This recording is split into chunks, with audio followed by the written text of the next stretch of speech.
مسند احمد میں صحیح سند کے ساتھ ایک حدیث موجود ہے۔ سرکار دو عالم علیہ السلام نے ارشاد فرمایا حضرت معاذ بن جبل کو، اے معاذ، کبھی بھی اللہ کا کسی کو شریک مت ٹھہرانا، چاہے تمہارے ٹکڑے ٹکڑے کر دیے جائیں،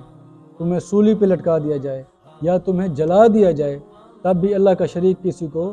نہ ٹھہرانا، اور نہ ہی نماز چھوڑنا، کیونکہ جو لوگ نماز کو چھوڑ دیتے ہیں وہ اللہ پاک کے ذمہ کرم سے نکل جاتے ہیں۔ اسی طرح ایک اور حدیث پاک میں موجود ہے، سرکار دو عالم علیہ السلام نے ارشاد فرمایا کہ نماز قائم کرو، اس لیے کہ نماز تمہارے لیے نجات ہے، تمہارے لیے نور ہے اور تمہارے لیے دلیل ہے، لیکن جو لوگ نماز چھوڑ دیتے ہیں قیامت والے دن وہ نماز ان کے لیے نہ ہی نور ہوگا، نہ ہی نجات بنے گی اور نہ ہی ان کے لیے دلیل ہوگی، بلکہ ان لوگوں کا شمار قارون میں،